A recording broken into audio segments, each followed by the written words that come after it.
आज का वचन। पहला पाठ ईसायाह नबी का ग्रंथ, अध्याय 50 पद संख्या 4 से 9। प्रभु ने मुझे शिष्य बनाकर वाणी दी है, जिससे मैं थके मांदे लोगों को संभाल सकूं। वो प्रतिदिन प्रातः मेरे कान खोल देता है, जिससे मैं शिष्य की तरह सुन सकूं। प्रभु ने मेरे कान खोल दिए हैं। मैंने न तो उसका विरोध किया और न पीछे हटा। मैंने मारने वालों के सामने अपनी पीठ कर दी और दाढ़ी नोचने वालों के सामने अपना गाल। मैंने अपमान करने और थूकने वालों से अपना मुख नहीं छिपाया। प्रभु मेरी सहायता करता है, इसलिए मैं अपमान से विचलित नहीं हुआ। मैंने पत्थर की तरह अपना मुंह कड़ा कर लिया। मैं जानता हूं कि अंत में मुझे निराश नहीं होना पड़ेगा। मेरा रक्षक निकट है तो मेरा विरोधी कौन? हम एक दूसरे का सामना करें। मुझ पर अभियोग लगाने वाला कौन? वो आगे बढ़ने का साहस करे। प्रभु ईश्वर मेरी सहायता करता है तो कौन मुझे दोषी ठहराने का साहस करेगा? मेरे सभी विरोधी वस्त्र की तरह जीर्ण हो जाएंगे, उन्हें कीड़े खा जाएंगे। यह प्रभु की वाणी है। सुसमाचार संत मत्ती अध्याय 26 पद संख्या 14 से 25। तब 12 में से एक यूदस इस्करियोती नामक व्यक्ति ने महायाजकों के पास जाकर कहा, यदि मैं ईसा को आप लोगों के हवाले कर दूं, तो आप मुझे क्या देने को तैयार हैं? उन्होंने उसे चांदी के 30 सिक्के दिए। उस समय से यूदस ईसा को पकड़वाने का अवसर ढूंढता रहा। बेखमीर रोटी के पहले दिन शिष्य ईसा के पास आकर बोले, आप क्या चाहते हैं? हम कहाँ आपके लिए पास्का भोज की तैयारी करें? ईसा ने उत्तर दिया, शहर में अमुक के पास जाओ और उससे कहो, गुरुवर कहते हैं, मेरा समय निकट आ गया है।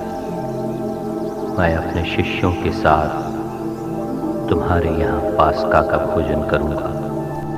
ईसा ने जैसा आदेश दिया, शिष्यों ने वैसा ही किया और पास्का भोज की तैयारी कर ली।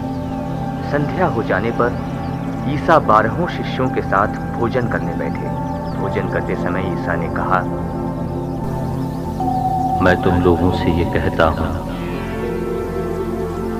तुम में से ही एक मुझे पकड़वा देगा। वे बहुत उदास हो गए और एक एक कर उनसे पूछने लगे, प्रभु, कहीं वो मैं तो नहीं हूं? ईसा ने उत्तर दिया, जो मेरे साथ थाली में खाता है वो मुझे पकड़वा देगा। मानव पुत्र तो चला जाता है, जैसा कि उसके विषय में लिखा है, परंतु धिक्कार उस मनुष्य को जो मानव पुत्र को पकड़वाता है। उस मनुष्य के लिए कहीं अच्छा यही होता कि वो पैदा ही नहीं हुआ होता। ईसा के विश्वासघाती यूदस ने भी उनसे पूछा, गुरुवर, कहीं वो मैं तो नहीं हूं? ईसा ने उसे उत्तर दिया, तुमने ठीक ही कहा। यह प्रभु का पवित्र सुसमाचार है। आमीन। आज का चिंतन। यूदस इस्करियोती का नाम हमारे लिए एक नकारात्मक छवि उभारता है। उसे बुरा, नकारात्मक, विश्वासघाती समझकर हम उससे जुड़ना नहीं चाहते हैं। यही सोच हमें उससे जुड़ने नहीं देती, हालांकि ये नकारात्मक चीजें हम में भी मौजूद हैं। इसलिए हमें यूदस नाम से भागने की नहीं, बल्कि हमारे व्यवहारों को जांचने की आवश्यकता है।